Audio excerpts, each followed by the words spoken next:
안녕하세요, 북스원 커피 여러분. 자, 오늘은 이제 저번 시간에 이어서 몽골 제국의 성장 관련된 내용을 이제 해보겠습니다.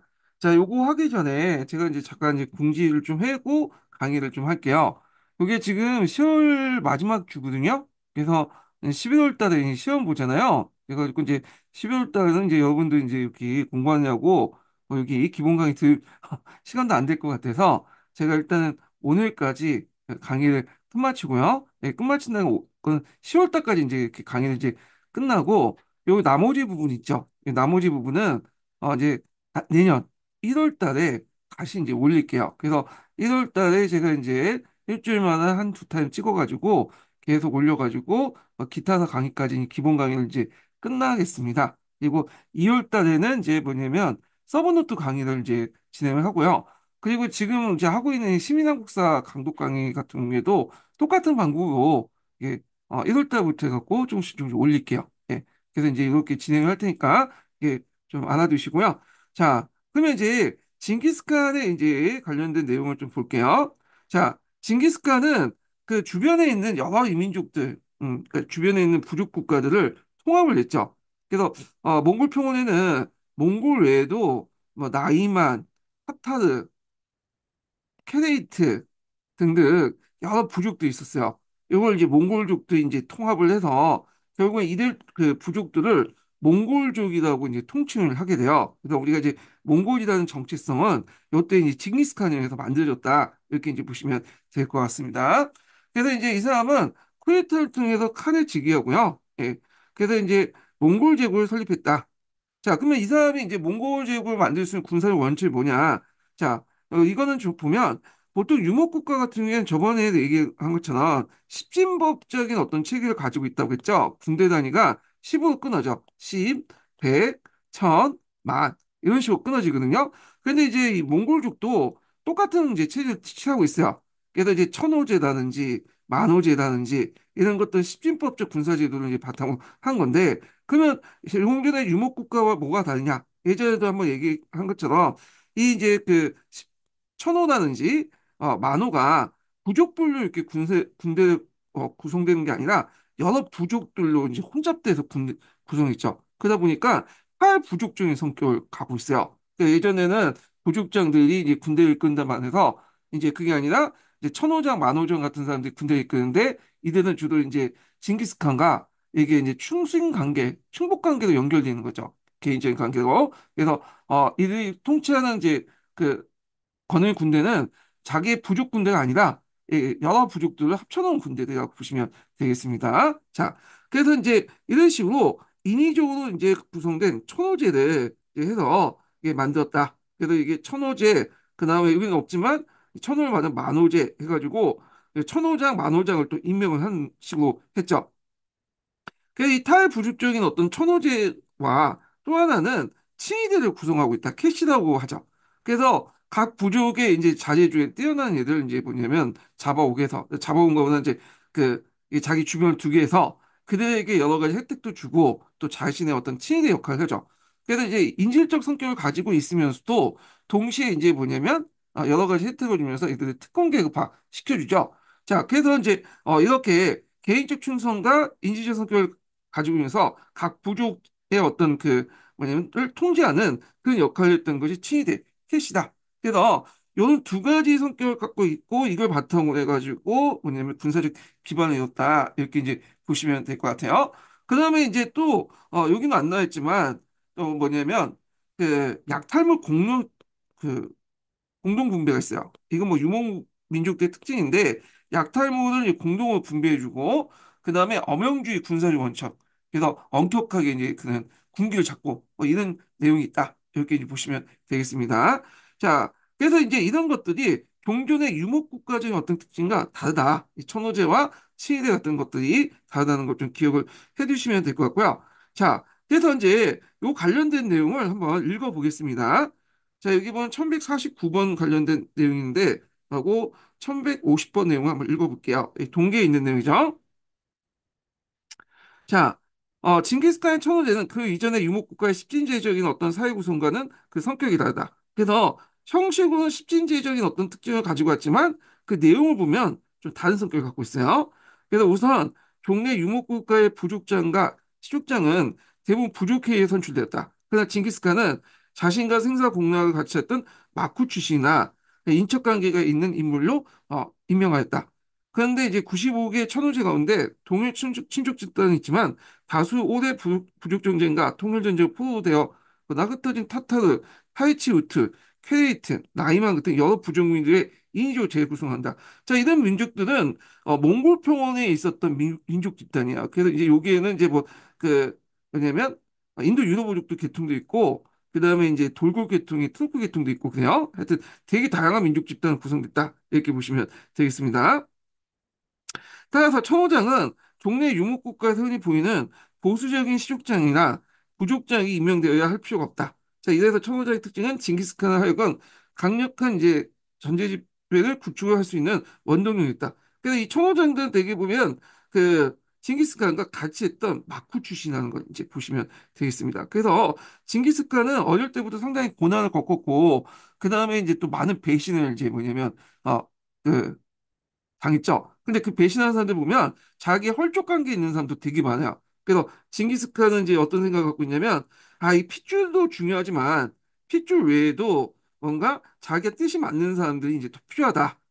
이런 것들. 그래서 이제 부족에 상관없이 자기 뜻에 맞는 사람을 마크로 이제 두고 심지어는 자기한테 저항했던 사람들까지도 이제 한번 충성을 이제 또 맹세하고 포로자 앞에서 충성을 맹세하면 그냥 채용을 했죠. 그래서 이제 상당히 능력 중심의 어떤 인재를 이제 선발해 갖고 조직을 운영했다라는 게 이제 특징이죠. 자, 그다음에 또 천호제 같은 경우에는 이제 이게 캐시와 관련된 거죠. 캐시라는 것은 이런 천호제, 백호제, 십호제의 자제로 구성된 만 명의 친위 되죠. 그래서 이들이 이제 뭐냐 반란을 일으키는 걸 방지하고 또한 또 이들의 자제들에게 혜택을 주면서 이들의 충성심을 또 확보하려는 그런 측면이 있다. 이렇게 보시면 되겠습니다. 자, 친위대는 은총을 받은 사람이라는 뜻으로 천호장보다 그 지위가 높았다. 또한 이들 친위대는 각 지방의 수령이 각 수령을 견제했을 뿐만 아니라 아, 그러니까 각 지방의 수령을 견제했을 뿐만 아니라 어? 친위병에게 특별한 지위와 의무를 부여함으로써 징기스칸의 개인적 충성을 바칠 수 있도록 만들었다. 아, 이런 이제 특징이 있다는 거 좀 보시면 되겠습니다. 자, 징기스칸은 여러 정복 사업을 하게 되거든요. 예. 그래서 이제 이렇게 했는데 대개 보면 이제 이 정복 사업이라고 하는데 초창기 때는 약탈전 형태였다가 나중에 이제 정복전 형태로 이제 바뀌게 돼요. 여기는 뭐 정복 사업이라고 좀 했는데 일종의 이제 영토 확대 사업 이렇게 보시면 되겠죠. 예.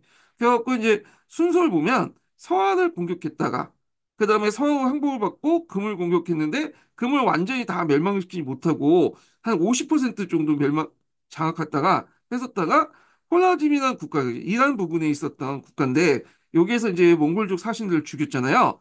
자, 그러니까 이제 여기를 공격을 해요. 예. 그래서 이제 이런 식으로 이제 했고 막판에는 또 서한가 배신을 때리니까 서한을 공격하는 과정에서 죽게 되죠. 예. 그때 이제 그 밑에 있는 이제 자제들에게 불러놓고는 서한을 이제 뭐냐면 아예 지도상을 없애라. 요 나라 보니까 뭐 항복하면 끝까지 충성을 해야지. 항복했다 또 배반했다가 또 항복했다 배반했다. 이거 믿을 만한 국가 아니다.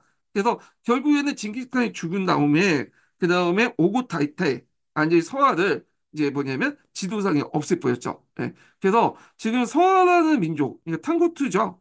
이 탕고투는 민족은 없어졌다. 지도상은 없어지고 뭐 인종적으로 이제 민족적으로 이제 막 없어지고 다 죽이고 이제 뭐냐면 다 노예로 팔려갖고 하여튼 그래서 그런지 몰라도 지금 서화 문자가 있긴 있는데 서화 문자를 제대로 지금 해석이 안 돼. 왜? 남아있는 사람이 없거든. 다 사어죠. 죽은 언어죠. 그래서 이제 이런 내용들 좀 파악을 해주시고요. 자, 그러면 초기 때 이제 몽골 제국의 이제 뭐냐면 그 침략 사업들 이제 보면 침략이라고 하는 게 낫겠네. 예, 이렇게 말을 하면 약간 약탈전하고 정복전을 이제 뭐냐면 구분을 좀 제대 못할 것 같아서 일단 침략이라는 용어를 쓸게요. 자, 초창기 때는 그 오구타 이전이죠. 예, 오구타 이전까지 징기스칸 때는 정형적인 유목국가 형태예요. 이제 전쟁 형태요. 그래갖고 주로 이제 정복지 그러니까 정주 지역이죠. 정주 지역을 공격해. 그래갖고 그다음에 이제 굴복을 시켜요. 그리고 만약에 자신들의 요구를 그대로 이제 뭐냐면 순종하면 싸우기 전에 이제 항복하면 이제 뭐냐면 이렇게 이제 그 용서해 주지만 많이 뺏고 이제 용서해 주지만 일단 항복하지 않으면 무조건 공격하고 불복시키고 거기에 있는 이제 사람들 다 죽여버리죠. 그리고 다 파괴시켜. 그리고 약탈돼 갖고 이제 돌아가는 형태야. 아, 그래서 그때 한번 이제 징기스칸의 이제 공격을 받은 이제 이때는 완전히 도시가 다 파괴하죠. 그래갖고 자기 말 듣지 않거나 미리 항복하지 않거나 배겼던 이 도시들이 완전히 쑥대밭이 돼요. 특히 이제 중동 지역 같은 경우는 완전 쑥대밭이 다 돼버렸죠. 자, 그래서 이렇게 이제 도시의 언뜻 파괴와 인구 감소를 불러일으켰다. 그럼 왜 그랬냐? 일단은 그 초창기 때는 여길 직접 지배할 필요성을 못 느꼈던 거야.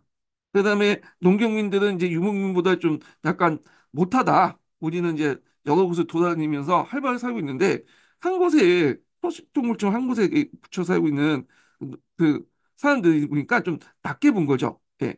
그리고 이제 이렇게 대규모 이제 뭐냐면 사육전을 벌여야지 인근 도시들이 공포감을 느껴서 알아서 이제 항복을 이제 하도록 하는 심리적 효과가 있다.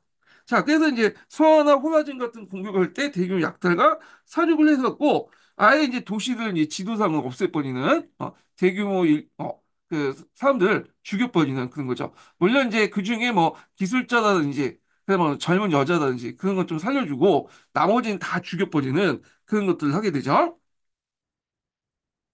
자, 그다음에 이제 후기 때 오고타이 때부터는 좀 이게 바뀌어져요. 그래서 이때부터는 완전히 뭐 약탈전에 정복전 넘어가긴 좀 그렇지만 점점 약탈전에서 정복전을 전환하는 계기가 됐다. 자, 정복전은 약탈전하고 좀 달라요. 음. 이건 뭐냐면 장기 지배를 목적으로 하는 거야. 약탈전은 자기가 통치할 필요 없기 때문에 그쪽 사람들이 어떤 죽든 살든 막 상관없어. 민심이나 이런 거 전혀 상관없고 그 사람들이 뭐 나중에 어떻게 살고 그 살아가는 것들은 생각할 필요 없겠죠. 그러니까 100% 약탈을 죽이는데 전국적으로 그렇지 않죠. 여기를 장기적으로 지배할 목적이기 때문에 그 사람들은 이제 좀 생각을 해줘야 돼. 피정복민들. 그래서 그 사람들의 어떤 그 민심이라든지 그다음에 또 그 사람들 이제 너무 다 약탈해 버리면 이게 먹고 살기 어려우니까 다 뿔뿔이 흩어질 거 아니에요. 그러면 이제 안 되겠죠. 그러니까 그 당시 정복전 같은 경우에는 그 약탈은 최소화시키고 약탈은 뭐 하루 이틀 정도는 좀 하고 임명은 뭐냐면 꼭 그 뭐냐 죽여야 할 사람들만 좀 죽이고 그리고 이제 뭐냐면 또 그 사람들이 어떻게 사는 걸 좀 생각하기 때문에 재생산 구조 같은 것들 그러니까 이런 것들 생각해 얘네들 이제 먹고 살 수 있을 정도 그래가지고 주로 이제 이들은 이제 뭐냐면 주로 관료제라든지 그다음에 이제 수탈기구, 조세기구죠. 예, 조사기구를 통해서 장기 지속적으로 이제 뭐냐면 세금이나 형태로 이제 받아먹죠. 자, 이런 식으로 바뀌는 게 뭐냐면 적목전이다. 그래서 장기적인 어떤 지배 수탈을 목적으로 하기 때문에 파괴와 약탈 행위는 자제하고 현지를 보호하면서 체계적인 징수 체계, 조세 체계를 만들겠다. 그래서 이제 오고타이칸 때는 이제 특징이 뭐냐면 여기 이제 점령하고 나서 그 정복지 호거 조사를 해요. 그리고 관리를 파견해서 세금을 징수하는 그런 것들을 했다. 이렇게 이제 보시면 되겠죠.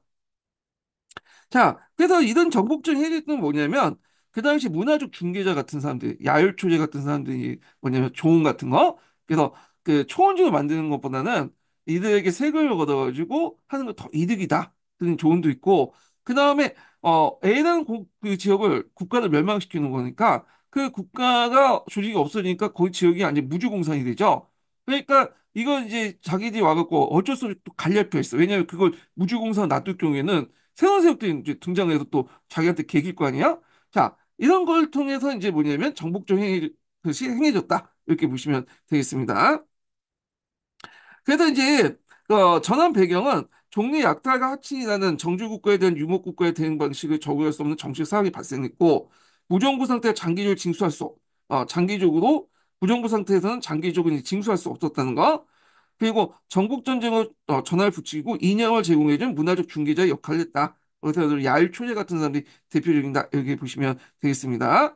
그래서 이제 이렇게 이제 전국국가의 붕괴로 해서 시스템의 붕괴 그리고 또 이제 새로운 문화적 중개자의 역할 그래서 이런 등등을 해서 장기 지배적인 어떤 뭐냐 목적은 정복적 형태로 전환이 되었다. 이렇게 보시면 될게요. 이해하시면 될 것 같아요. 자, 그러면 이제 태종 오고타이 칸을 이제 관련된 내용을 볼게요. 자, 여기에서 이제 오고타이 칸인데 이 오고타이 칸이 예전에 한번 시험에 나왔죠. 이 사람이. 자, 이 사람은 이제 데칸이라는 칭호를 이제 사용했죠. 데칸이라는 것은 칸 중에 칸, 라는 우리식으로 따지면 황제의 의미죠. 그리고 이제 쿠에타에서 데칸을 선출했고, 그 다음에 남송과 동맹을 해서 금을 멸망시켰어. 그래서 금나라는 그 당시 이제 그 징기스칸이 공격을 했죠.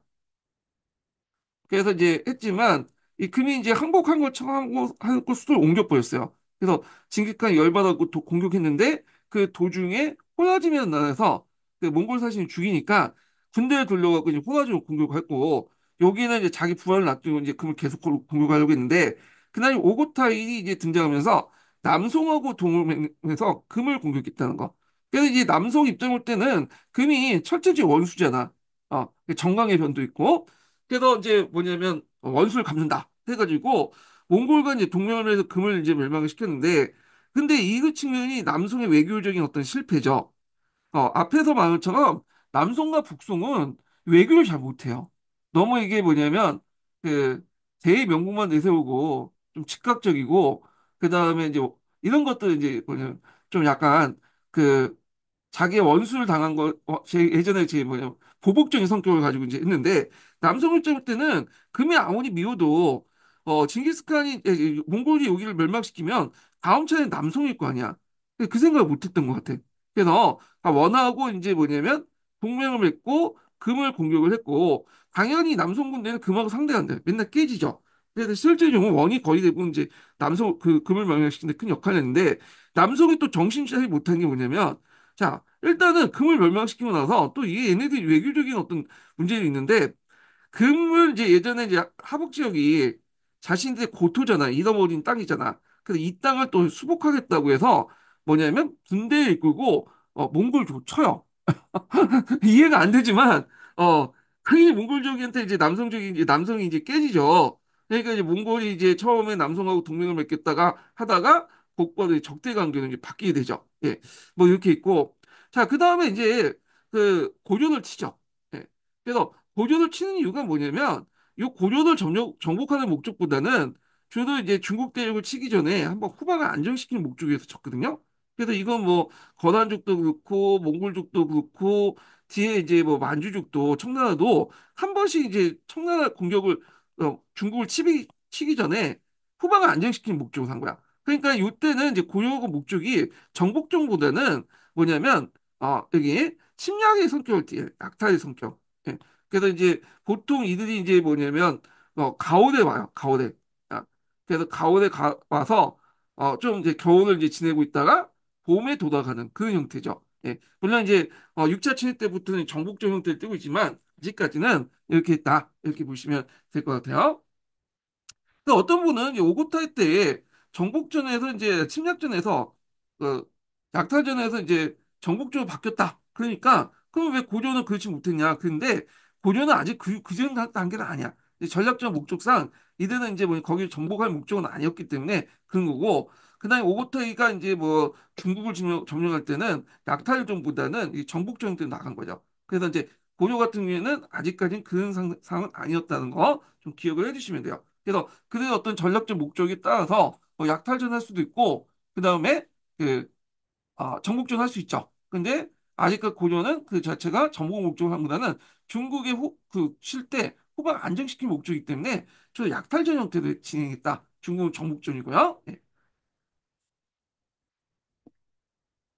자, 그다음 정복국가 체제 성립 보면 아빠 이제 정복국가의 특징이 뭐냐면 장기 지속적인 어떤 통치 체제를 마련해서 그죠? 그러다 보니까 이제 호구 조사도 해야 되고 관료제도 이제 만들어내야 되고 그렇게 했는데 자 이런 작업을 하게 돼요. 그래서 금나라의 어떤 영향을 받아서 교촌을 발행하고요. 이 교촌은 예전에 한번 기초문에 나왔죠. 원나라 교촌. 요건 나중에 좀 다시 얘기하고요. 그다음 호구 조사를 해요. 예, 세금을 징수하기 위해서. 그리고 이제 유목국가 같은 경우에는 유목민족들 한 곳에 정착하지 않고 막 돌아다니잖아요. 근데 이제 그 대제국을 만들다 보니까 한 곳에 정해서 그곳에서 행정을 이제 나 정치를 할 필요가 있겠죠. 그래가지고 수도를 이제 칼라코 오늘날 몽골평원에다가 이제 만들고요. 그 다음에 또 역참제 같은 걸 만들었다. 이렇게 보시면 되겠습니다. 자, 그래서 이제 요 관련된 내용이 예전에 한번 사지선단 문제에 나왔어요. 여기 기출 문제. 그 오고타이 때 했던 업적들을 이제 찍으라는 문제가 나왔거든요. 자, 그 다음에 이제 바투를 이제 파견해서 그 당시 이제 러시아를 정복을 하도록 하죠. 예. 그래서 이제 있는데 이 바투를 파견해서 러시아 정복을 해갖고 이 사람이 이제 동료까지 공격을 하죠. 그래서 그 당시 이제 그 독일 기사단을 깨부시고 리그이츠 전투에서 크게 승리하잖아요. 근데 여기까지 이제 했으면 좋을 텐데 이때 이제 오고타이칸이 사망되니까 이제 철수를 다죠. 그래갖고 그 당시 이제 그 러시아의 사라예v 중시에서 그 당시 이제 키차크 항국을 건설한다. 이렇게 보시면 되겠습니다. 바투가 이제 갑자기 철수했던 이유가 잠깐 이제 권력 관계를 좀 봐야 되는데 여기 이제 그 징기스칸이 이제 아들들이 좀 있어요. 예, 그 중에 이제 그 적실 부인 있죠? 이 이름이 까먹었는데 하여튼 그 사이에서 낳은 아들이 조치, 자가타이, 그 오고타이, 투로인데 이 조치는 좀 약간 이제 문제가 됐어. 이게 징기스칸의 아들이냐? 왜냐면 징기스칸이 이제 뭐 초창기 때죠. 그 아내가 있었는데 이 아내가 다른 부족들의 공격을 받고 그 뭐냐면 어, 약탈당했어요. 그 당시 약탈혼이 돼가지고 여자를 빼앗아가지고 자기 아내를 삼는 경우가 많았거든요. 그래서 이제 약탈당하고 이제 했는데 그 징기스칸이 그 아내를 찾아가 겨우 이제 몇 달 만에 돌아왔어요. 근데 어 돌아오고 나서 몇 달 만에 또 조치를 난 거야. 그래갖고 날짜가 좀 안 맞죠. 예, 그래가지고 그 조치는 징기스칸 아니라 그 당시 이 뭐냐면 징기스칸 아내가 약탈당 후에 그 사이에서 이제 그 다른 부족장하고 낳은 자식 아니냐라는 뭐냐면 의심을 받게 된 거예요. 물론 징기스칸은 공식적으로 이 조치가 자기 자식이다라고 이제 인정을 해줬지만 어 사람들 그렇게 생각을 안 하죠. 예. 그래서 이제 이렇게 정통성이 이제 약간 떨어지는 상태였고 특히 이제 조치하고 누구하고 사이가 안 좋았냐면 그 밑에 이제 그 차가타이하고 사이가 안 좋았어. 예. 그래갖고 이제 둘이 옥신각신 싸우고 그런 상태였고 결국에는 이제 징기스칸이 이제 자기 그 후계자를 누구한테 넘겼냐면 오고타이 세 번째 아들에게 넘겼죠. 그리고 나서 이제 뭐냐면 오고타이 죽으니까 오고타이 아들이었던 키욱이 이제 칸이 되는데 문제는 조치의 아들이 누구냐면 바투예요. 예. 바투가 이제 그 오고타이 칸때 서방 원정을 갔던 인물이잖아요. 근데 바투하고 키욱하고 이제 키욱하고 사이가 안 좋아. 이 사람이요. 예. 그래서 또 뭐 키욱도 이제 자기가 그 바투의 아버지 들먹이면서 너는 사생아의 아들이다 뭐 이런 식으로 하다 보니까 사이가 안 좋은데 갑자기 이제 오고타이가 죽었다고 하니까 후니타이가 이제 개최될 거 아니야. 그래서 이제 일단은 이제 바투리 잡을 때는 이거 안 되겠다. 한번 지켜볼 필요가 있겠다. 그래서 일단은 이제 본국으로 들어가진 않고 사라이에 잠시 이제 물러나서 이제 상황을 지켜본 거야. 그래서 포획타이 때 다시 기욱이 이제 하게 되니까 이 기욱 입장일 때는 이 바투가 마음에 안 들죠. 그래서 공격한다고 갔다가 공격하는 그 가는 도중에 죽게 돼요. 그래서 이때 이제 2년 만에 이제 죽게 되고 그리고 그 다음에 왕이 됐던 사람이 누구냐면 칸이 됐던 사람이 막내 투유의 아들이었던 그 몽케죠. 몽케. 자, 그런 상황이었어요. 예, 이렇게 이제 좀 기억을 해두시고. 그래서 이제 사나이 중시에서 키창크 한국을 건설했다. 그래서 키창크 한국 또는 이제 그 바투의 아버지가 주치잖아요. 예, 주치 울루스라고 또 하죠. 예,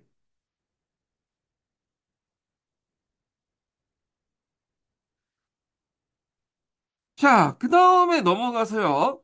그 다음에 이제 헌정 몽케도 볼게요. 트로이의 이제 아들였던 헌정 몽케는 이제 업적들 보면요.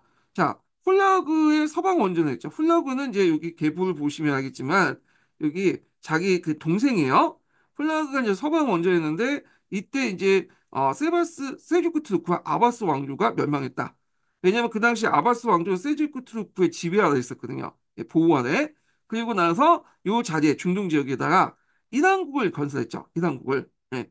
그래서 이제 이거 훌라고 올릴 수도 해요. 그래서 이제 투르크부터 서아시아의 패권을 탈취했다. 이렇게 보시면 되고 요 관련된 내용은 중동사 할 때 좀 더 얘기할게요. 그 다음에 이제 중국 원정을 나가는데 특히 이제 이때 남송하고 싸우고 있었죠. 그래서 이제 여기가 음, 양쯔강 북쪽에 헤이수강 강이 있어요. 웨이수이가 원나라하고 이제 남송의 국경선이었거든요. 그래서 그때 이제 해이수 상류 지역이었던 양양성을 이제 공격을 했다가 요때 이제 뭐 대포에 맞아 죽었는지 하양국에 맞아 죽었는지 해가지고 사망을 했다는 거. 자, 그래서 이제 있고 그다음에 그 외에도 뭐 토본이나 대리국이라는 진왕조를 공격했다 이렇게 이제 보시면 되겠습니다. 자, 그리고 이제 상한국이 설립됐는데 쿠비라이 대칸 즉위후에 이제 독립돼서 정복제 문화를 존중하면서 그 이제 정복제 이익을 위해 타 지역까지 전쟁을 하면서 이제 독립해 나갔는데 요때 이제 네 개의 한국이 이제 성립됐어요. 왜냐면 원나라가 그 당시 어마어마한 몽골 제국 어마어마하기 때문에 한 국가에 의해서 통치할 수 없는 시스템이에요. 지금처럼 뭐 그렇게 뭐 통신이 발달됐던 것도 아니고 이런 것 때문에 그래서 이제 그 당시 이제 원나라는 나중에 쿠비라이 올류스죠. 쿠비라이 올류스는 몽골 표본과 그다음에 중국 지역 같은 지역을 장악했고 그다음에 이제 오고타의 올류스도 있어요. 근데 오고타의 올류스는 나중에 차카타의 올류스에 통합이 되거든요. 그래서 이제 하여튼 요 지역 차카타의 울루스는 이제 중앙아시아 지역을 이제 장악했고 그다음에 앞에서 말한 홀라고 울루스 있죠. 예, 이란국이라고 부르는 중동 지역을 장악했고 그 러시아 지역에 있었던 지역이 추치 울루스예요. 예. 그래서 이제 이 추치 울루스가 이제 장했는데 이때 이제 사라이가 어디에 있냐면 키예프 부근에 있었어요. 키예프 부근. 그래서 키예프가 사라인가? 하여튼 모르겠는데 하여튼 그 오늘날 우크라이나 지역을 중심으로 해갖고 통치를 했어요. 어, 그래서 이제 이때 우크라이나는 직접 통치를 하고 요 지역 주변을 북쪽 지역 같은 경우에는 이제 누구한테 맡겼냐면 모스크바 대공국한테 맡겼죠. 그래서 이 모스크바 대공국이 성장하기 시작한 거야. 그래서 모스크바 대공국의 역할이 뭐냐면 여기에서 이제 뭐냐면 그 주변에 있는 러시아 공국부터 그 조세를 받아서 누구한테 주치 울루스에게 넘겨주는 그런 역할을 했다. 그 과정에서 막대한 이득을 챙겼고 그 과정에서 힘을 키워서 결국에 이들이 이제 뭐냐면 요 중심을 해갖고 독립을 했다. 이렇게 이제 보시면 되겠습니다. 자, 이거는 제가 서양사 할 때 했으니까 그거 참조해 주시고요. 그래서 이제 네 개 항국이 성립됐고 그 중에 이제 차카타의 울루스와 그 다음에 오고타의 울루스는 이제 통합이 됐고 여기 통합이 됐죠. 차카타의 울루스는 나중에 동차카타이, 서차카타이 이렇게 두 가지 나는데 요 차카타의 울루스에서 이제 나온 인물이 누구냐면 티모르 난삼이야. 이건 나중에 좀 얘기하겠습니다. 자, 그다음 원제국의 이제 정치를 볼게요. 자, 여기서 원이라는 것은 여기 의미해요. 여기. 그래서 데칸이 이제 통치하는 그 울루스를 이제 얘기하는데 쿠비나이가 세우기 때문에 쿠비나이 울루스하고 또 하죠. 그래서 이제 이 원나라를 세웠던 사람이 누구냐면 세조 쿠비나이죠. 자, 그래서 이제 이 세조쿠비라는 몽골공원의 어떤 초의 군사력과 중화의 경제력, 이스란 상업을 연결시켜서 대제국, 원나라 제국을 이제 건설했다. 이렇게 보시면 있는데, 자, 세조쿠비라에게 집권하는 과정이 좀 순탄치가 못했어요. 왜냐하면 이제 몽케가 양양성 전투에서 급사를 해버렸죠. 예.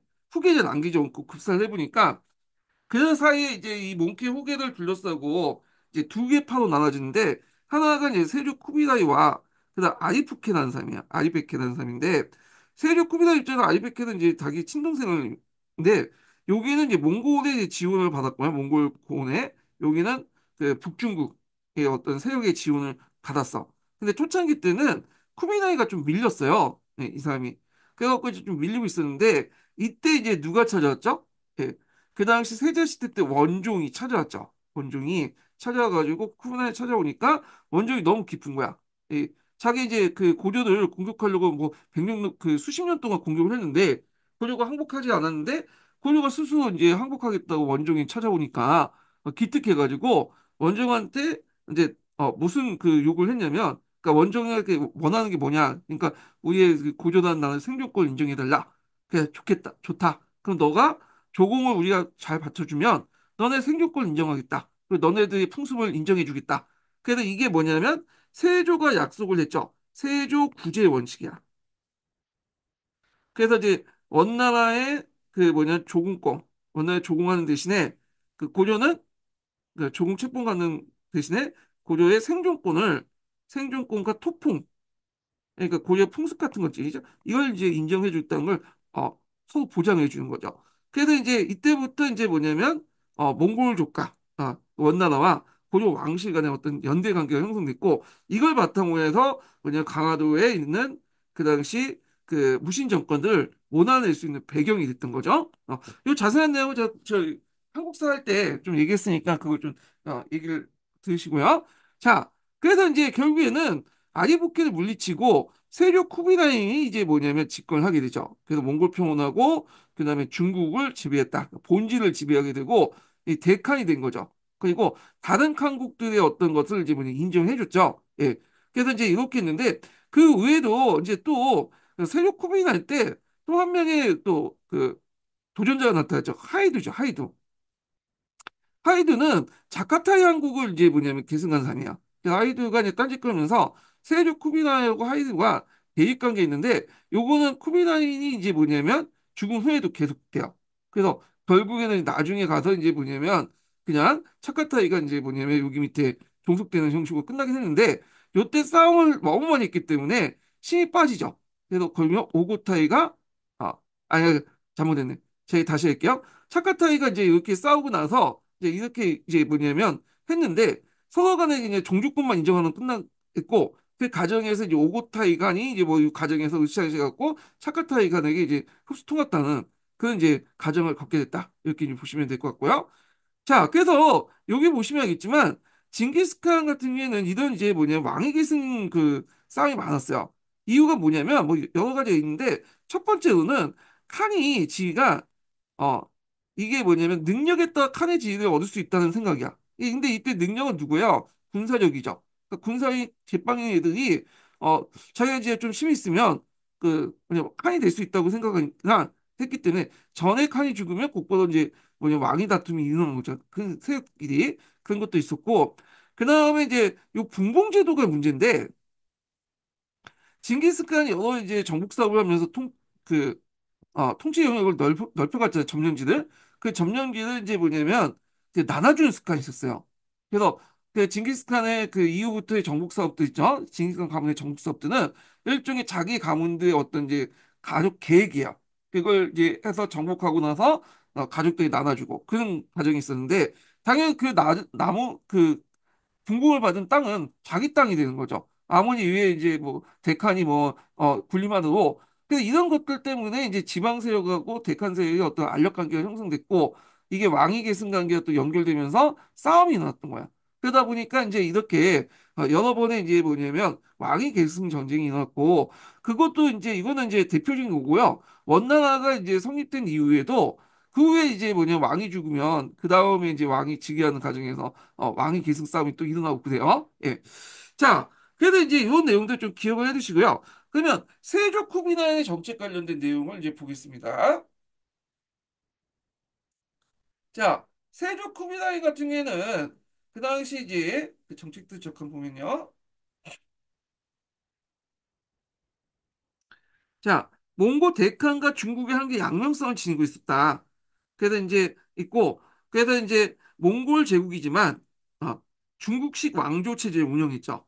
그래서 이제 일단 수도를 북경으로 천도했어. 원래 수도가 칼라코움이었죠. 네, 여기였었는데 여기 어디야? 네, 요 정도 됐는데 수도를 이제 북경으로 이제 옮겼죠. 네. 그래서 이제 이걸 뭐라고 하냐면 대도다. 대칸이 사는 곳. 그리고 국호를 원이라고 계칭했다. 이렇게 보시면 돼요. 원. 근데 이제 원이라고 계칭했는데 이건 나중에 그 원사를 쓴 그 국가가 명나라거든요. 이 명나라가 원이라고 불리기 시작해요. 명나라 때 명사에.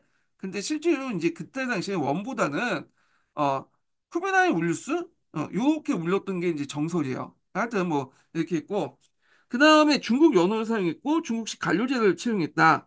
그래서 몽골 제국에서 중국적인 한계 지배 체제가 뭐냐면 전환됐고 원제국 제도가 이제 점점 하나되었다. 중국식 제도와. 그리고 나서 또 남송을 정벌했죠. 그러면서 이제 중국 역사상 북방민족이 전 중국을 지배하는 그런 이제 정복 왕조가 수립됐다. 이렇게 보시면 되겠습니다. 그다음에 이제 요거 민족 차별 정책을 넘어가기 전에 요게 좀 이렇게 잘못됐죠. 이쪽도 이제 하고 여기는 안 나왔지만 사항국 관련된 내용을 잠깐 설명하고 좀 넘어갈게요. 사항국. 자, 상한곡 이제 좀 보면 대충 이제 설명하면 여기 뭐 오고타이미 키차카타이는 이제 뭐 그렇게 중요한 건 아니고 넘어가서 그 당시 이제 이단국 관련되는 키차쿠 왕국은 나중에 이제 이거는 러시아의 모스크바 대공국에 멸망하고 그 후에 이제 자녀세력들 이제 파탄 세력이었는데 이건 이제 저쪽 그 우크라이나 지역이 있었죠. 하여튼 그 남아 있었고 이단국을 좀 얘기해 볼게요. 이단국 같은 경우에는 중동 지역을 근방을 해갖고 형성된 거야. 여기. 예, 여기. 그래서 훌라고 올루스도 하죠. 여기가 이제 이란국이 있는데 이란국이 그 설립된 중동 지역 같은 경우에는 주로 이제 뭘 믿었냐면 이슬람을 믿고 있었죠. 근데 초기 때는 그 당시 이제 몽골족도 이슬람을 되게 탄압을 했어요. 야, 그래서 이제 이슬람을 견제하는 측면에서 그 당시 이제 네스투스파를 더 숭배를 했거든요. 그래서 네스투스파의 기독교를 보호하고 이슬람을 압박하는 정책을 했는데 나중에 이제 점점 들어가면서 이제 이슬람 문화에 영향하면서 오히려 이때 이제 중국에 넘어가면 이슬람 문화를 옹호하는 그 왕조가 바뀌게 된다. 그래서 몽골족 문화와 페르시아 문화가 결합되는 형태로 일어난다. 이렇게 보시면 될 것 같고요. 자, 그래서 이제 이란국에서 그 당시 이제 대표적인 사람이 누구냐 하면 여러 학자들이 나왔는데 그 중에 이제 예전에 역교동 관련된 내용 중에 이 몽골 역사를 집필한 집시사라는 책을 썼던 라시디 우띠라는 사람이 있죠. 예, 이 집사는 세계 최초의 세계사죠. 세계사라는 것이 지금처럼 이제 뭐냐면 지구사를 의미하는 지구 전체 역사를 의미하는 게 아니라 그런 어, 세계사의 그 의미가 아니라 자기와 자기 주변의 역사를 쓸 때 우리가 세계사라고 하잖아요. 근데 이제 몽골의 역사를 쓰면서 집사에 세계 주변에 몽골과 이제 부닥쳤던 여러 민족들의 역사도 같이 썼어요. 그래서 라시드 우리의 역사를 세계 최초의 뭐 세계사 이렇게 이제 보고 있는데 이 집사는 뭐냐면 역교론에서도 상당히 중요시고요. 그다음에 세계사에서도 상당히 의미가 있는 그 책이에요. 그래서 이거 한번 읽어볼게요. 자, 이 집사 관련된 내용 볼게요. 자, 집사는 14세기 초에 나시드 우딘이 저수한 책으로 몽골 제국을 건설하고 통치했던 여러 군주들의 연대기를 종합하여 서술할 뿐만 아니라 몽골과 더불어 주변의 역사도 같이 서술했죠. 중국, 인도, 아랍, 트르크, 유럽, 유대 등 여러 민족의 역사까지 집대성했다. 그 규모가 방대했고 중요한 민족과 지역의 역사를 포괄하고 나아가 세계 전역의 지혜를 담고 있는 이 글은 진정한 의미에서 인류 최초의 세계사였고 몽골 제국이라는 세계 제국의 등장이 결과적으로 세계사적 인식을 만들어줬다는 걸 보여주고 있다. 이렇게 있고요. 자, 그래서 이제 이런 유명한 학자들 많다. 이렇게 보시면 되겠습니다. 자, 그럼 민족차별 정책을 좀 볼게요. 자, 요거는 이제 여러분도 알다시피 그 몽골족들은 자기가 정복한 순서에 따라서 우대를 했죠. 근데 먼저 항복한 사람들 좀 우대하고 나중에 이제 끝까지 저항했던 이제 강남인들 차별하고 그렇게 했는데 그리고 이제 제일 상위는 당연히 몽골족이죠. 그래서 몽골족을 상당히 국족이다 해서 상당히 우대를 했다. 몽골 지상주의고 그리고 갖가지 무무요직을 독점하면서 사회경제 특권을 항의했다는 거. 그 다음에 이제 했던 것이 두 번째 민족의 생목이냐. 색이라는 건 여기 보시면 알겠지만 눈깔이 파랗다. 색이 들어갔다. 그래서 생목인이죠. 주로 이제 위구르 계통, 투르크 계통의 민족들, 그러니까 중동 계통의 민족들 이제 하는데 이들은 이제 몽골족에 이제 제일 못했던 거예요. 몽골족은 군사는 강했지만 행정이나 조세 업무나 이런 것들을 잘 못했잖아요. 그래서 이제 그 역할을 대신해 준 거야. 몽골족이 못했던 그런 행정, 조세 이런 등등의 역할을 뭐냐면 생목이 했다. 그래서 이제 이들은 조세를 징수하고 국가 재정을 관리하고 그다음 통상 외교 정복지를 통치하는데 보조적인 역할을 수행했다. 이렇게 보시면 되겠습니다. 그래서 생목인들은 주로 이제 뭘 믿냐면 이슬람교를 잘 믿어요. 예. 그래서 이제 이슬람교인데 이들은 되게 이제 상인 출신들이 많잖아요. 그래서 여기에 되게 적합한 인물들이죠. 그다음 한인인데 이때 한인이라는 거는 이렇게 쓰긴 했지만 요때 중국인만 의미한 게 아니에요. 여기에는 중국인 중에 강북에 사는 하북인들 그리고 발해, 고려, 여진, 거난족 그 외에 알파 얘들을 뭐냐면 그 한이라고 했어요. 그래서 여기에 있었고 그다음에 마지막에 이제 제일 천대받던 계층들이 어떤 계층이냐면 남이냐 이들이 맨 마지막에 항복했던 사람이잖아 남성 얘네들 그래서 이 만자라에서 천대를 받았어. 예. 그래서 여기 인구 분포에 보시면 자, 몽골인과 생복인은 다 합쳐봤자 3%밖에 안 되죠. 약간 이제 더 많은 게 이제 한인들이고 제일 많은 민족들이 80%가 넘는 남인들이야. 근데 이 남인들이 경제력도 상당히 우수하고요. 예. 그다음에 문화적 역량도 상당히 뛰어나. 그런데 이들을 이제 뭐냐면 차별을 했단 말이야. 그러니까 상당히 불만이 가질 수밖에 없게 되고 그 원나라 말기 때 홍건적의 반란이 일어나고 각지에서 반란이 나서 결국엔 몽골이 멸망하자 원나라가 그때 이제 주로 어디서 일어나냐면 이 남인들 강남에서 반란이 났다. 그래서 이제 우리가 이제 주원장 같은 사람이 나중에 명나라를 세웠잖아요. 이 명나라 의미가 뭐냐면 보통 이 다른 왕조 같은 경우 통일 왕조는 강북에 세워가지고 강남의 왕조를 이제 정복하는 형태인데 여기는 강남이 어, 세워서 장복을 점령하는 그런 거죠. 그래서 그 중국 역사상 최초로 강남에서 나라세우고 통일한 왕조다. 그 전과 후에도 그런 왕조가 없었죠. 예. 그래서 이제 이런 명나라의 특징이 있다 이렇게 보시면 되겠습니다. 그거는 이제 그렇게 할 수 있었던 것은 원말 때 그 당시 너무 이제 원나라 때 남인들 차별했기 때문에 그 반란 원산지가 강남이었다. 이렇게 이제 보시면 되겠죠.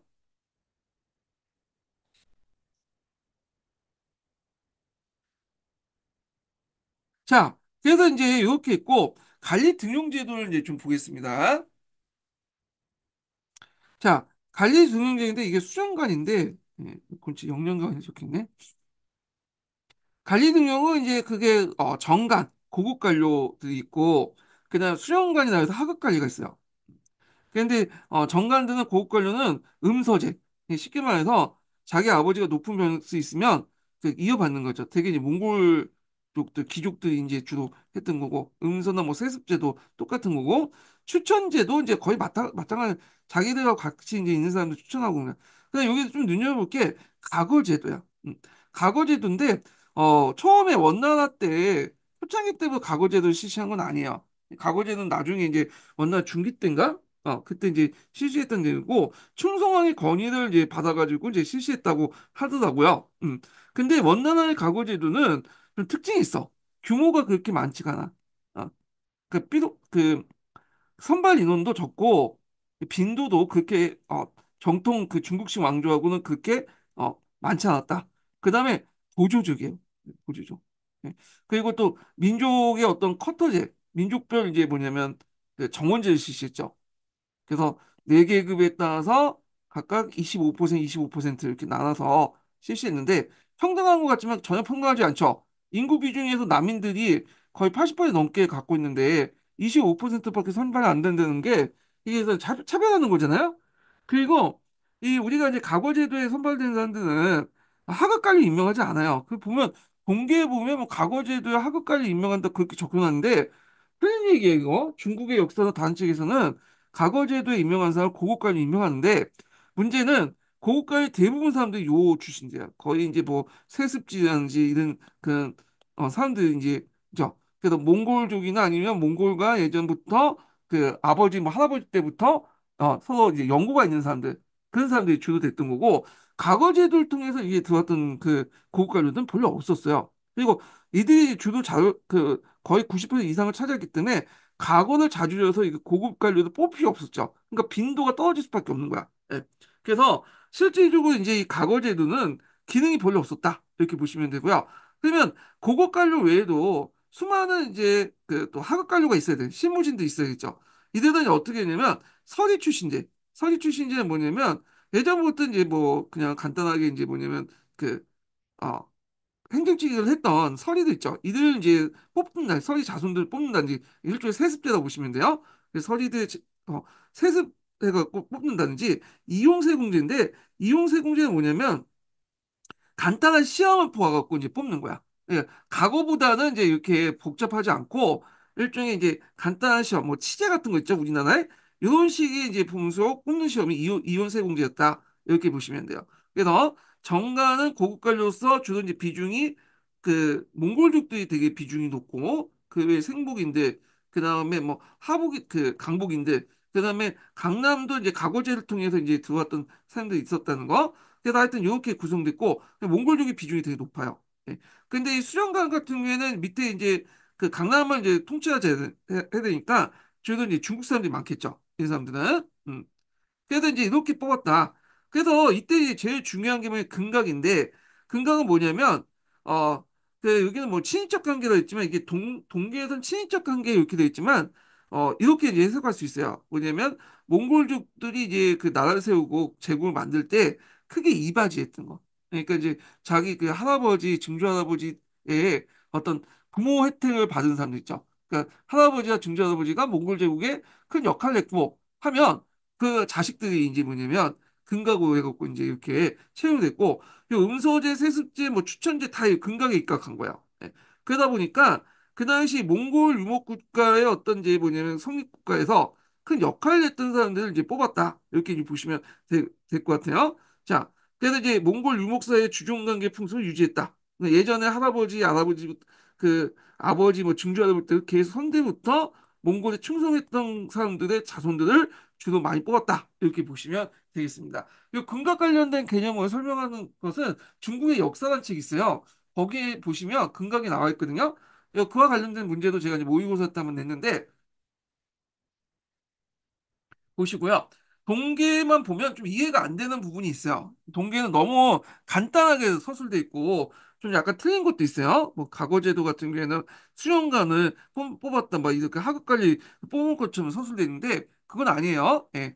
자, 뭐 이렇게 이제 좀 기억을 해주시면 될 것 같고 자, 그래서 앞에서 말했던 수영관은 남인들에게 개방을 했는데, 그래서 이건 이제 한인 측의 분열을 통해 호가의 통치를 모색을 하려고 했다. 근데 수영관에 들어갔던 사람들은 되게 보면 이제 좀, 그 뭐야, 남인 중에서도 지식인들은 좀 그렇고, 좀 약간 좀 문자는 좀 아는 사람들이 이렇게 들어갔고, 이 당시 지식인들은, 뭐냐면, 이렇게 이제, 각어는 어차피 잘 안 되니까, 그렇고, 수영관도, 이게 뭐, 자기 뭐, 그냥 시다바리 역할만 하는 거잖아요. 그래서 각오심을 들어가지 않았어요. 그 간직에 진출을 잘 안 했어. 그래갖고 여기에서 좀 문짝게나 읽고 상당히 이제 지식인들은 주로 이제 먹고 살아는 해야 돼.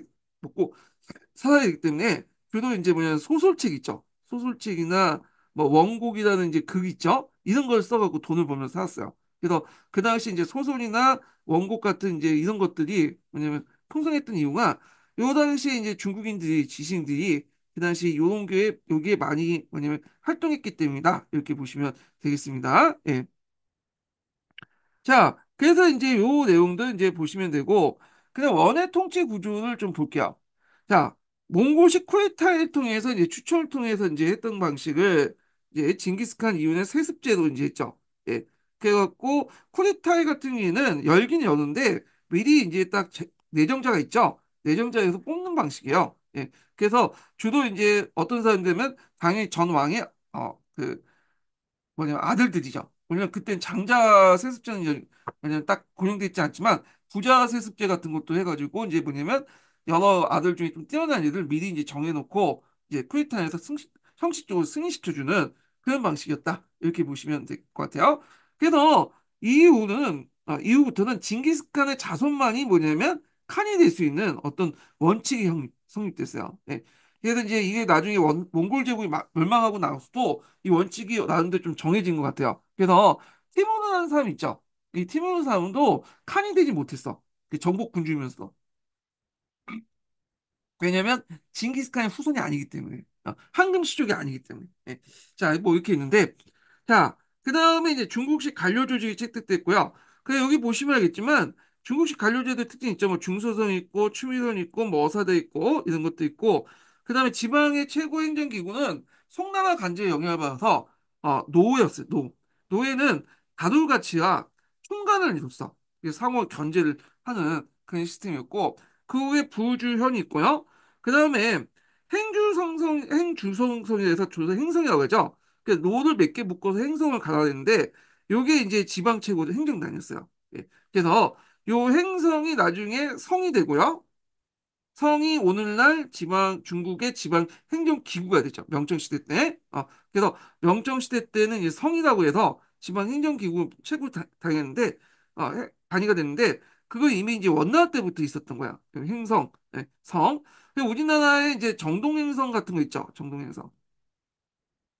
이 정동행성은 형식적인 기구예요. 그거는 제가 이제 그 고려사 할 때 좀 얘기했는데 그래서 이제 근데 이 정동행성을 이렇게 중국의 내지성처럼 이게 만들려는 작업을 했었죠. 세 번에 걸쳐서.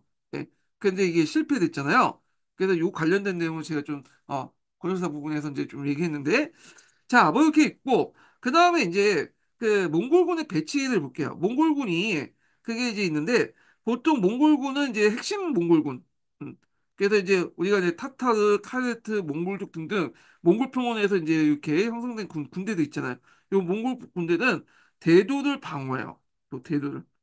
정예병이죠. 그 다음에 탄마치군하고 이제 한군이 있는데, 이 탄마치군은 어떤 부족들이냐면, 좀 약간 이제 몽골족이긴 하는데 좀 약간 외곽 지역에 있는 몽골족도 있어. 예. 그래가지고 얘네들은 좀 핵심 몽골족 외보다는 좀 뒤떨어져 있는 그 몽골족들이죠. 그러니까 몽골화 됐다고 보시는 그 부족들인데 그 부족들로 구성된 탈마치군이 있고 그다음 한군은 뭐냐면 그 강북에 있었던 한인 세우의 예전에 부대들 이제 몽골 애들이 이제 수통합해갖고 몽골군 만들거든요. 그 애들은 강남 지역에 배치시켜. 그리고 남송군은 중간지대 이제 배치시켰고.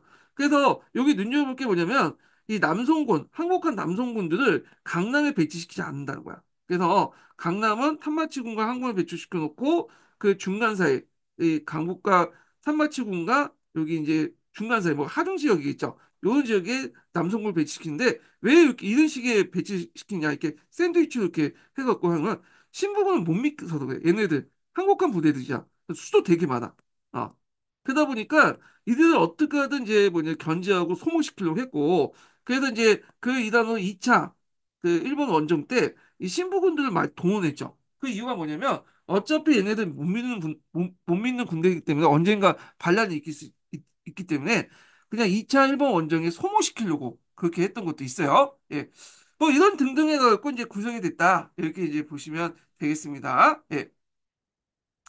자, 그래서 이렇게 있고, 그 다음에 이제 그 동양계에 있는 이제 뭐냐면, 요 관련된 내용들을 이제 중앙행정기구나, 지방행정기구 관련된 내용을 한번 읽어볼게요. 네.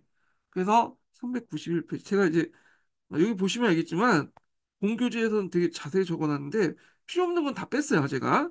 네. 기본 강의니까. 뭐, 일단은 1173번하고 1174번 한번 읽어볼게요.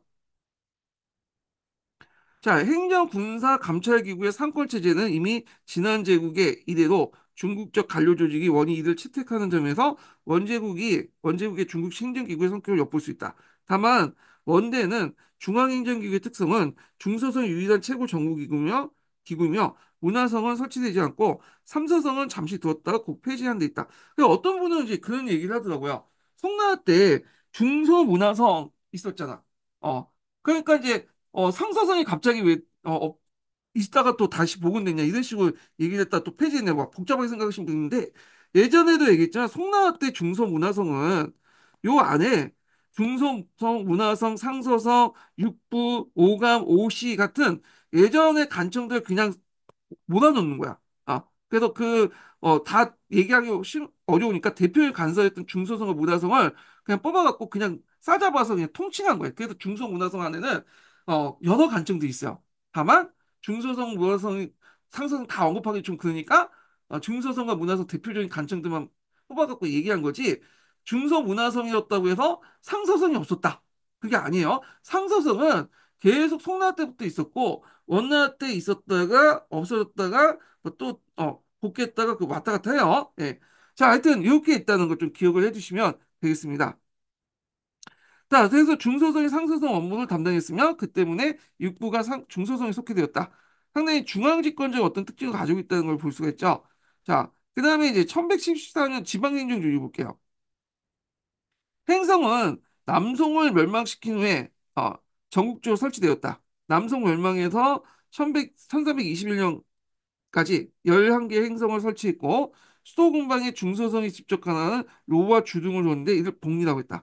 행성에는 승성을 두어서 최고 장관이라고 있고 행성에는 그 밑에 로가 있고 다시 로 밑에는 부, 주, 형 같은 것도 있고 행정장관은 몽골과 한일을 함께 뒀으며 정권이 몽골인을 차지했다. 이렇게 있죠. 그리고 우리나라의 이제 정동 행성에도 승상이 있어요. 네, 승상. 근데 이 승상은 주로 이제 고려 국왕이 임명했기 때문에 이 행성은 실제적으로는 뭐냐면 형식적인 의례적인 기구였는데 가끔씩 이제 중국 애들이 요 행성에 이제 원나라 애들이 승상을 몽골 고려 국왕을 임명하지 않고 몽골에서 직접 파견을 해. 그러니까 내정 간섭하는 경우가 있는데 그런 사례가 아주 극히 드물었죠. 극히. 응. 한두 번 있을까 말까. 그래서 대부분은 형식적이고 그다음 의례적인 기구에 머물렀다. 예, 이런 게 어떤 이제 정동행성의 특징인데. 자, 그런데 이제 시민왕국사에서는 이걸 뭐 내정 행정 기구로 이제 정동행성을 설명하더라고요. 근데 이제 그거는 좀 약간 극히이고 문제는 제가 이제 요번에 기출문제 저기 모의고사 내긴 했는데 이건 다시 모의고사 강의 때 좀 설명할게요. 예. 자, 그 다음에 넘어가서 이제 원나라 경제를 볼게요. 원나라 조세제도. 예. 자, 원나라 조세제도는 시험 문제 나왔죠. 요거 예전에 한 15년 기출문제 나왔나? 예. 자, 그 원나라 조세제도와 관련된 내용을 이제 보겠습니다. 원나라 제도도 조세제는 특징이 이중적 성격을 갖고 있어. 예. 근데 여기에서 이중적이라는 것은 이제 오해하지 마실 게 뭐냐면, 예, 이게 뭐냐면 강남하고 아니 이중적이라는 우리가 하니까 이중 통치 제도하고 연결돼서 이렇게 하는 거 분리 통치. 그 의미의 이중적인 의미가 아니에요. 그래서 요걸 이제 예전에 이제 시험 문제 낼 때 이걸 뭐 이중 통치 제도 막 얘기해갖고 이중적으로 얘기하는데 그게 아니야. 이거는 여러분 동계나 그 다음에 이제 뭐야 강제징용수사 좀 읽어보면 금방 아야. 그래서 이제 이렇게 보면 일단 특징이 뭐냐면 약탈적 성격이고 정복제 한이 정통적 간행을 중요해. 그래서 약탈적 성격의 세제도 있고 그 기원이 그다음에 정복직 한인들 그러니까 한인뿐만 아니라 이제 각국 네 개 한국이 있었잖아요. 그러니까 정복제에는 정통적 조세제도 있죠. 그래서 약탈적인 어떤 세제와 정복지의 이제 정통적인 세제를 뭐냐 고려해서 색을 거뒀다. 이렇게 이제 보시면 돼요. 이건 뒤에 좀 설명할게요. 그다음 강남과 강북의 지역적 특징도 반영했다. 이런 것들 좀 기억을 해두시면 돼요. 이거는 이제 그 명나라 때까지도 이제 쭉 기술이있는데 일조편법 이전까지. 그래서 왜 그럴 수밖에 없냐면 강남 같은 경우에는 인구하고 토지 중에 토지의 비율도가 훨씬 높아요. 인구도 많기 때문에 상대적인 의미에서. 그다음에 강북 같은 경우에는 인구와 토지 중에 토지가 상당히 이제 비중이 높죠. 인구가 비중이 높죠. 예. 그래서 이제 상대적으로 보는 거예요. 그래서 강남 같은 경우에 토지의 비용량을 더 세금을 걷어야지 수익이 큰 거고, 강북 같은 경우에 토지 생산성이 낮기 때문에 인구, 성인 남자들한테 이제 인두스트리 위주로 세금 걷는 것이 훨씬 더 낫기 때문에 조세제도도 이런 식으로 해갖고 맞춰가지고 발전이 됐어요. 예. 그래서 이 원나라 명나라 때 조세제 특징이거든요. 자, 하여튼 뭐 이렇게 있고, 그러면 이제 조세제도 내용을 이제 좀 보겠습니다. 자, 여기 보면 이제 그 강북 지역을 볼게요. 강북 지역. 강북 지역 같은 경우에는 세량과 가차가 있어. 자, 세량과 가차는 정세와 지세가 있어요. 정세, 지세. 그 중에 이제 한 가지만 선택해 갖고 이제 두는 거예요. 한 가지. 그래서 이제 이거 한 가지는 그래서 이제 요거는 중국식 조세제도의 특징이에요. 중국식 조세제. 정세와 지세. 명칭 자체도 이제 뭐냐면 양세법에서 나온 거잖아요. 예. 그래서 이제 있는데 정세라는 것 자체는 이제 뭐냐면 이건 성인 남자. 그러니까 지세는 이제 뭐냐면 토지 지자죠. 예. 그런 것들 토지. 그래서 정세 쥐세 중에 제일 많은 걸 걷는 거야. 그래서 성인 남자가 많으면 정세를 내는 거고, 땅이 없어도 성인 남자가 많으면 일단 정세를 내는 거고, 성인 남자가 없어도 땅을 많이 갖고 있으면 지세를 내는 거야. 그 중에 둘 중에 하나는 선택하는 건데, 왜 이런 세제를 뒀냐? 앞에서 말했지만, 강북 같은 경우에는 땅의 비옥도가 떨어지고, 상대적으로 이제 노동력이 많은 경우가 있거든요. 그 경우에는 이제, 토지가 있는 사람들에게 세금을 거둬버리면 성인 남자가 많은 호에서 거둘 수 없잖아요. 그러니까 토지가 없어도 성인 남자가 한테 성인 남자가 많은 호에도 세금을 걷기 위해서 이렇게 정세를 둔 거예요. 그래서 이제 정세와 지세를 이렇게 두었고 둘 중에 하나 선택했는데 되게 정세를 많이 내죠. 왜냐면 토지 비용량이 떨어지기 때문에 그에 비해서 성인 남자들 많기 때문에 정세를 뒀다. 그래서 이거는 뭐냐면 강국의 특징을 고려한 거다. 이렇게 보시면 되고요. 자, 이거는 이제 정통적인 중국 세제고, 그 가차인데, 가차는 뭐냐면 사료와 포원 관련된 내용. 사료 포원. 그래갖고 이거는 이제 누구한테 이제 갖다 바치냐? 사료는 비단이고 포는 이제 은을 갖다 바치는 거죠. 그래갖고 보통 이제 그 몽골이 이제 강국 지역을 점령하면서 몽골 귀족들에게 민호를 분당을 해줬어요. 그래서 이제 민호부터 이제 그 분당받 그 귀족들은 몽골 귀족들 이 민호들에게 사료와 포원을 얻었어. 이 사람들 갖다 바치면 이걸 받아가지고 이제 사용했거든요. 그러니까 이건 정통적인 몽골식 어떤 약탈적 세제예요. 예. 그래서 세량은 이제 뭐냐면 중국식 제도. 그다음 가차는 그 당시 몽골식 약탈적 세금 제도 이렇게 이제 보시면 되겠습니다. 예. 그래서 이제 이렇게 있고 그 다음에 강남 지역 같은 경우에 보면 강남 지역 같은 경우에는 출세와 문탄세를 이제 거뒀는데 이 그 춘탄 이제 출세는 이제 정형적인 양세법에 의한 뭐예요? 이거는 중국식 제도죠. 그 다음에 문탄세 같은 경우에는 이제 이건 뭐예요? 문탄세는 이거는 인구 비례에 따라 걷는 거야. 인구 비례에 따라. 그래갖고 요거는 이제 그 인두스의 일종이라고 보시면 돼요. 약탈색 세계 중에 하나인데 요 문탄세 때문에 이제 뭐냐면 반란이 일어났어요. 강남에 너무. 왜냐하면 이제 그 당시 문탄세는 가난한 사람이나 부자나 똑같이 딱 인구 호에 얼마나 많은 사람이 갖고 있느냐에 따라서 걷기 때문에 아무리 못 살더라도 이제 가족이 많으면 더 많이 걷는 거고 내가 잘 살더라도 가족이 적으면 적게 걷는 거잖아. 예. 그러다 보니까 반란이 나니까 이걸 중단시키고 하세도 이렇게 뭐냐 했죠. 그래서 원래 추세와 문탄세지만 하세가 생기면서 실제로 양세법 통합됐다 이렇게 보시면 돼요. 강남 지역 같은 경우에는 이런 내용들 이제 기억을 해두시면 될 것 같고요. 당연히 이제 중국에서는 양세법 바탕으로 했기 때문에 인구보다는 인두세가 아니라 이제 기준이 토지죠. 토지.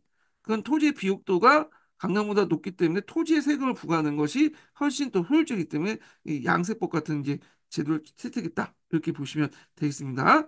그래서 요 관련된 내용이 그 밑에 있어요. 그래서 이제 요 내용을 제가 기출 분석을 이제 좀 해가지고 적어놨거든요. 그래서 한번 읽어보겠습니다.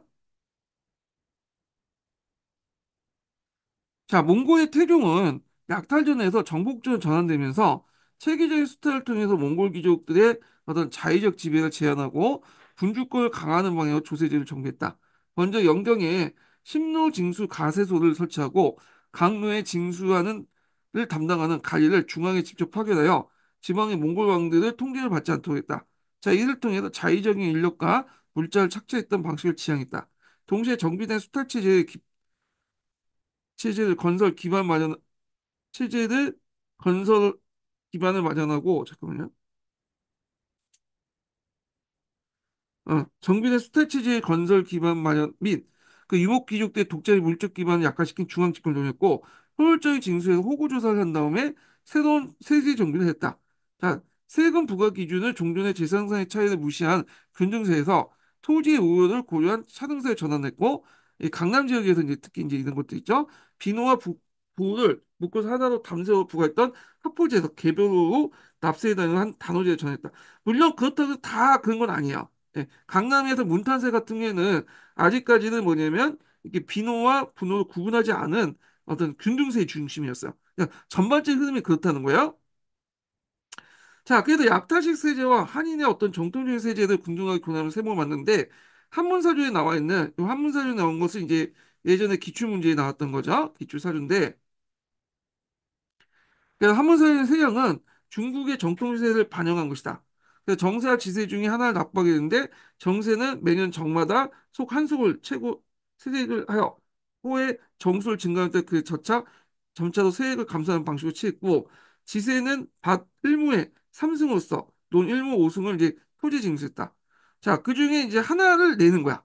어. 그래서 여기 보시면 이제 정이 많으면 정세를 내는 거고 토지가 많으면 지세를 내는 거야. 그러니까 어떻게 하든 하나가 내는 거야. 상대적으로 볼 때. 그래서 이제 이렇게 있고 그 다음에 이제 여기 또 몽골식 세제가 있었는데 사료와 포온이죠. 음. 그래서 이제 사료 같은 건 비단을 갖다 내는 거고요. 그리고 이제 포온 같은 경우에는 은을 갖다 내는 거죠. 이 은을 나중에 이제 초납에다가 꼭 교초로 이제 대신을 했는데 자 이런 식으로 이제 했다. 그래서 이거는 이제 그 자기 그 몽골 귀족들에게 투아우 몽골 귀족들에게 어떤 호를 정해가지고 다시 얘기할게요. 그 일종의 이제 호를 이렇게 오호씩 해가지고 묶어가지고 해놓고는 이들이 이제 오호를 각각 몽골 귀족들에게 배당을 해요. 그리고 이 오호들은 몽골 귀족들에게 이렇게 비단이라든지 이런 것들을 갖다 바치는 그런 제도인데 정형적인 뭐냐면 약타로 제도예요. 약타로 약탈식 제도죠. 예. 그래서 이제 이런 것들은 이제 뭐냐면 몽골 사회의 분봉 제도가 세제 발행된 것이다. 자, 또 그 강남 지역 같은 경우에는 몽골식 약탈 세제인 문탄세와 한인 세제인 추세를 실시했는데 문탄세 일종의 호세로서 강국 지역에 실시하는 약탈 세제인 가차와 비슷한 성격을 갖고 있다. 그러나 구세 기준가 호기 때문에 재산에 차등을 두지 않고 일률적으로 부과했다. 그래서 호에서 이제 뭐냐면 인정, 사람 수에 따라서 부과한 거야. 성인 남자의 수에 따라서. 자, 이로 인해서 무거운 세액 부담을 거두지 못해 가난한 농민들이 호강 지역에서 반란을 일으켰기 때문에 이들 계기로 성종 때 뭉탄세가 하세로 전환됐고 그래서 이런 뭉탄세 하세 전환은 이제 양세법이 완전히 이제 전환 통합됐다고 했죠. 그래서 양세법이 이제 통합되기 전까지는 앞에서 했죠. 중국 시대제와 그다음에 몽골 시대가 서로 혼합한 이중적인 성격을 띠고 있다. 이렇게 이제 보시면 되겠어요. 자, 이런 이중적인 세금 형태, 그러니까 이제 약탈식 세금 형태와 정통 세제, 중국식 세제 균형 이런 것들은 다른 칸국에도 적용됐어요. 이게 이제 제가 이제 적어놓은 것이 뭐냐면 어디냐면 이제 사한국 관련된 그 내용인데 요거는 이제 뭐냐 강자 중국사에 있는 내용이야. 근데 이거 뭐 여기까지 볼 필요 없고 요 정도만 좀 기억을 해두시면 되겠습니다. 자, 그래서 강북 지역과 강남 지역의 어떤 특징, 그 다음에 세제하고 같이 볼 수 있듯이 이제 뭐냐 정통수 세제와 그 다음에 그 약타시 세제의 특징, 그런 이중적인 특징을 갖고 있고요. 또 전에 얘기한 것처럼 이중적인 성격이 있다고 해서 이게 우리가 이중 지배 체제하고는 상관이 없다. 여기 기억을 해두시면 될 것 같아. 이건 전혀 관련이 없는 거야. 근데 그때 답안 논의하는 과정에서 이게 이중적인 지배 제도하고 막 우기는 분들이 있더라고요. 근거를 보여줘도 안 믿어. 아, 나 미치겠어. 그래갖고 제가 시험 끝난 다음에 일주일 뒤에 예상답안 올리거든요. 물론 제 예상답안이 다 맞다고 볼 수는 없어요. 저도 이제 예상답안 올리면 틀릴 수도 있거든요. 틀린 것도 있었고. 그렇지만 저는 뭐 근거가 있으면 객관적 근거 있으면 곤치는데 근데 이제 이게 자기 이해관계가 걸리다 보니까 욕심이 또 생기고 이거 틀리면 자기가 1점 내려가고 뭐 떨어질 수 있다는 생각 때문에 아무리 그 뭐냐면 객관적 근거를 제시해도 안 믿는 분들이 되게 많더라고. 그래서 이것 때문에 그때 당시에도 논쟁이 좀 있었어. 예. 지금은 요거에 대해서 논쟁이 없잖아. 객관화 시킬 수 있는 이제 상황이죠. 예, 근데 딱 임용 끝나고 나서 단발줄 때는 그게 아니야 전혀. 이게 우기는 사람들이 너무 많아. 우기는 사람. 우긴다고 해서 답이 바뀌지도 않는데 그래요. 자, 뭐 이렇게 있고 그다음 원의 경제 부분을 이제 보겠습니다. 예. 자, 원화 경제 부분에서 이제 좀 볼 게 뭐냐면 그 당시 제세호기라는 제도가 있어요. 그래서 제세호기는 뭐냐면 일반 민호의 이제 직업에 따라서 뭐냐 국가가 요역을 동원하는 거야. 그 특정한 역을 정해주는 거죠. 그래서 뭐 민호, 군호, 참호, 타바코, 응방호 등등등등 있는데 민호는 이게 일반 호기 때문에 일반적인 역을 부과받는 거고 특별한 호를 받은 것은 이 군호나 약타호나 뭐 이런 호들인데요. 자, 그래서 이제 대표를 보면 군호인데 군호 같은 경우에는 그 한인 세력들의 부국, 한인 병사들의 가족들, 신분을 배제하고, 그래서 얘네들은 이제 뭐냐면, 한인 세우들은 강북 지역에 있었던 이제 한족 그 제후들을 얘기해요. 예.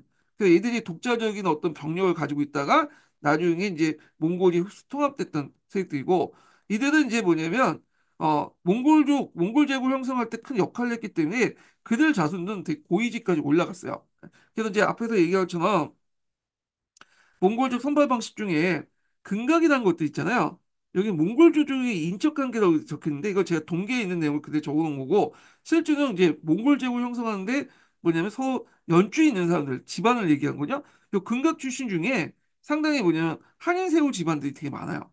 그러다 보니까 이들의 자손들은 자기 조상들 잘 만나서 고국 관료도 이렇게 많이 뭐냐면 들어가는 케이스가 많았다. 이렇게 좀 기억을 해두시면 되는데 어디까지 얘기했어? 자, 그래서 이제 이런 이제 세력들, 그 밑에 있는 부국이라든지 그 밑에 한인 병사들은 군호가 됐고, 그다음에 신부군을 믿을 수 없으니까 이제 한 대에 그쳐서 이제 그 위에 항복을 했으니까 일단은 얘들은 이제 군대를 쓰긴 했지만 얘네들이 이제 세습화되는 건 방지했죠. 믿을 수 없잖아. 새로 뽑아야지. 자, 그래서 이제 있고 군호는 장비 일체를 부담했고 병정한 사람이 국가 제공 병정한 사람을 국가가 제공해서 조세를 면제해줬다. 이렇게 이제 보시면 될 것 같아요. 그래서 자기 집안에서 이제 징발할 때 한 명을 이제 배출하되 그 배출에 할 때 이제 필요한 장비들이나 식량은 자기가 갖는 거야.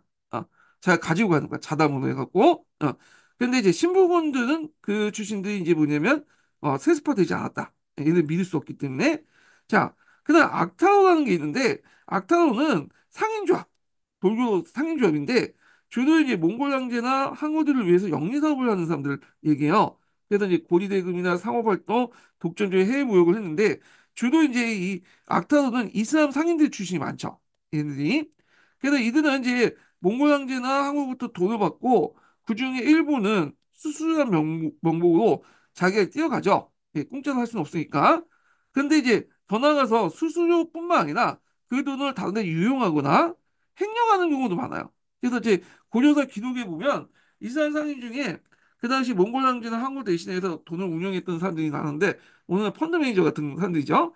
그런 사람들이 이제 돈을 띄어먹고 고려로 도망가는 경우가 있거든요. 그래서 몽골 황제가 열받아갖고 이 사람들 찾아내라고 하는 지시를 내린 내용들거든요. 그래서 하여튼 자 이들은 이제 약탈전이라는 자본으로 양구화식이란 고리를 쳤다. 양이 새끼를 치는 것처럼 복리에다 고리대 형식으로 돈을 뭐냐면 써 담았다. 이렇게 이제 보시면 되겠습니다. 자, 그래서 이제 요 관련된 내용을 한번 읽어볼게요. 1176번인데 요 관련된 내용 한번 읽어볼게요.